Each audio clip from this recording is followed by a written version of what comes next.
Bismillahirrahmanirrahim. Assalamu alaikum. Welcome to the YouTube channel of Multan Public School and College for Boys and Girls. Dear students, this is Pakistan Studies lecture number 9 for class 10th. We are studying chapter number 6, that is the history of Pakistan 2, and today we will discuss its last topic, that is the era of General Pervez Musharraf. The Chief of Army Staff, General Pervez Musharraf, suspended the constitution, overthrew the government of Prime Minister Mian Mohammad Nawaz Sharif, and dissolved the National and Provincial Assemblies on 12th October 1999.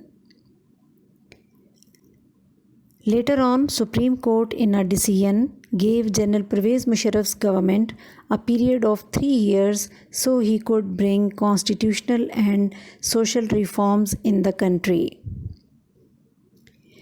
General Pervez Musharraf promised to bring visible changes in the system of local governments soon after coming to power on October 12, 1999. The power was to be transferred to the lower level of the public. The system of devolution of powers initiated by Pervez Musharraf with particular emphasis on local self-government. यानी परवेज़ मुशर्रफ के दौर में इख्तियारात की निचली सतह पर मुंतकिली और मकामी हुकूमत. Before going into the detail of this topic, let's know about the definition of local government. A government by the local people who formulate and implement domestic policies at the local level is called the local self-government. ऐसी हुकूमत जिसकी बागडोर मकामी लोगों के हाथ में हो, मकामी हुकूमत कहलाती है. मकामी लोग ही मकामी सतह की पॉलिसियाँ मुरतब करते हैं, मंसूबे बनाते हैं और उनको अमली जामा पहनाते हैं, यानी पाए तकमील तक पहुंचाते हैं, मुकम्मल करते हैं.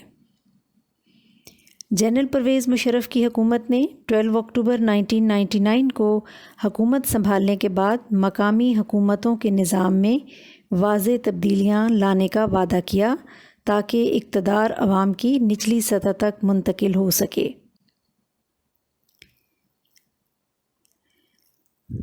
And for that purpose, he took some steps.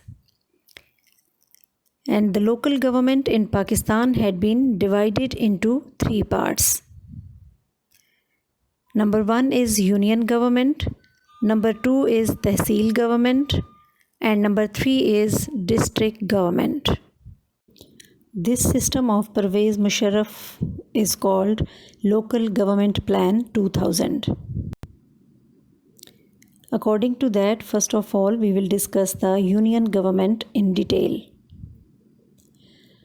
A union government comprises of a Nazim, a Naib Nazim, and 13 other members for Union Council administration, which are as follows: 1 Nazim, 1 Naib Nazim, 4 general councillors male, 4 general councillors female, 2 labor councillors male farmers and 2 labor councillors female farmers, and 1 minority councillor. This is the structure of union government, that how members were allocated for different categories. And the duties of a union council include security arrangements within its boundaries, within its area, making the annual development program for their area, imposing taxes at the local level, solving the cases of crimes of small nature, and solving land and family disputes. For this topic, you can have a short question for 2 marks in your exams that define union government, write a note on union government, so prepare it accordingly.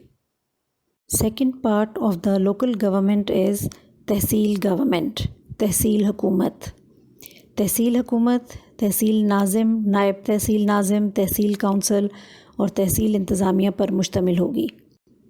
तहसील नाज़िम और नायब नाज़िम की तालीमी काबिलियत कम अज़ कम matric होगी।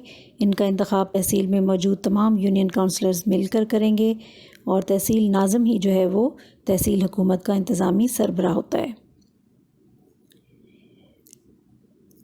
इस हुकूमत का काम, तहसील हुकूमत का काम है मुख्तलिफ़ शोबों के मामलात की निगरानी करना। इन शोबों में, इन डिपार्टमेंट्स में मालियात, बजट और अकाउंट्स, ज़मीनों के इस्तेमाल का रिकॉर्ड, मनसूबाबंदी, देही और शहरी मनसूबाबंदी, म्यूनसिपल राब्ता और दर्जाबंदी वगैरह शामिल होंगे। The departments of Tehsil government include finance, budget and account, record of land revenue, planning, rural and urban development, and municipal coordination are in their responsibilities. And the third and most important part of the local government is district government, Zilai Hukumat. The district government comprises of district Nazim, district Naib Nazim, council and administration. The district Nazim is the head of the district government. And the structure of district government is like that. The district Nazim is the head of all the administrative powers in district government. And district police officer and other administrations are answerable to district Nazim. The administration of the district is run through the DCO, District Coordination Officer. DCO stands for District Coordination Officer. He runs the administration of the whole district. And district administration comprises of different departments. Different departments होते हैं हर पूरे district की administration में। हर department का जो head होता है he is called EDO, the executive district officer. और रिस्पॉन्सिबिलिटीज़ ऑफ डिस्ट्रिक्ट गवर्नमेंट, उनकी क्या ज़िम्मेदारियाँ होती हैं, क्या काम उनके ज़िम्मे होते हैं। DCO और EDO जो है वो अपने अपने डिपार्टमेंट का निज़ाम चलाते हैं और इनके जो ड्यूटीज़ हैं उनमें district administration frames the rules and regulations for the district after getting the approval of the district nazim and the district council for different programs, it gets them implemented in the district. The district government has also powers to impose taxes. It can also increase or decrease the taxes of the area of their district. The district Nazim provides political leadership and is responsible for the prosperity and development of his district. Next point is the elections of 2002 and restoration of democracy. And first of all, we will look into the elections 2002. Elections were held in October 2002 in the country. General Pervez Musharraf took the oath as the president of the country for the next 5 years in November 2002. And for the first time in Pakistan, it was declared mandatory for a candidate to be a graduate. यानी जो election के लिए candidates थे उनके लिए ये ज़रूरी करार दिया गया कि उनके पास ग्रेजुएशन की डिग्री हो, उनके पास BA पास होने की डिग्री हो। According to the legal framework order LFO, it was also issued by Pervez Musharraf, and according to that, General Pervez Musharraf was given unlimited powers. He was given the absolute authority in which he could appoint governors, 3 heads of the armed forces, Chief Election Commissioner and the Chairman of Federal Public Service Commission. He could make all these appointments and he could dissolve the assemblies also. Afterwards, this LFO, this legal framework order, which was issued by Pervez Musharraf, it became the bone of contention between the government and the opposition. Bone of contention means it became the main cause of dispute between the two parties, two bodies, government and the opposition. Prime Minister Mir Zafarullah Khan Jamali made his utmost efforts for the reconciliation between government and opposition. But opposition parties published a white paper in 2003 and they published it on the price hike, unemployment, waiving of the loans of favorite people, and failure of Musharraf government on internal and external fronts. Publishing a white paper means that the opposition has published a report or guide that informs readers about a complex issue. And it is meant to help readers understand an issue, solve a problem, or make their own decision regarding that. General Pervez Musharraf's concept of enlightenment. General Pervez Musharraf का रोशन ख्याली का नज़रिया. General Pervez Musharraf ruled the country for 9 years. During this period, he spread the policy of his enlightenment. General Pervez Musharraf spent some time in Turkey, and Mustafa Kemal Ataturk was his ideal. Mustafa Kemal Pasha laid the foundations for a new Turkey, and Pervez Musharraf had also tried to introduce enlightenment in his country, but the religious people of the country made it a failure. But even then, General Pervez Musharraf have taken many steps for his enlightened moderation. He changed the curriculum and tried to make it enlightened. A marathon race was held in Lahore under this enlightened program. Many magazines and newspapers were issued. New television channels were introduced. New channels were launched along with PTV. All the media of information were given full freedom. And women were given special privileges. For the first time in the history of Pakistan, a woman, Dr. Shamshad Akhtar, was appointed as the governor of the State Bank of Pakistan. This is a short question in your exercise, and it can come as MCQ as well. The government recruited women as flying fighters in the Air Force. Women seats were reserved in national and provincial assemblies, and women were permitted to contest elections for the general seats. Women were recruited as traffic wardens in different cities of Punjab, and women were directly appointed as commissioned officers in Pakistan Army. And women were also granted small loans from banks on easy installments without any reference. तो ख़वातीन की बेहतरी के लिए, तरक्की के लिए ये तमाम इक़दामात जो हैं वो जनरल परवेज़ मुशर्रफ ने अपने रोशन ख़याली के नज़रिए के तहत मुल्क में मुतारफ़ करवाए. Okay, let's discuss the industrialisation and privatisation during the Musharraf era. Before Pervez Musharraf, you know that Benazir Bhutto and Mian Mohammad Nawaz Sharif started privatization process. Its aim was to end poverty and the payment of foreign loans. In Musharraf government, the income from privatization was spent on the payment of foreign loans and social welfare. Pervez Musharraf से पहले बेनज़ीर भुट्टो और मियां मोहम्मद नवाज़ शरीफ ने भी privatisation के काम को शुरू किया हुआ था, और उनका मकसद यही था कि मुल्क से गुर्बत और फ़ॉरेन लोन्स जो गैर मुल्की कर्ज़े हैं उनको ख़त्म करने में मदद ली जाए.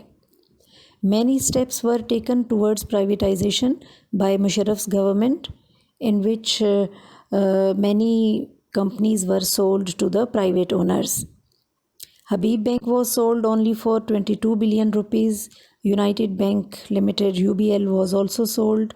PTCL was also sold to a Dubai-based company. And Pak Arab Fertilizer Company of Mirpur Mathelo was sold for 8 billion rupees. Pak Arab Fertilizers, Pak American Fertilizers, they all were sold to the private owners. And during Musharraf government, many new industries were also set up in the country.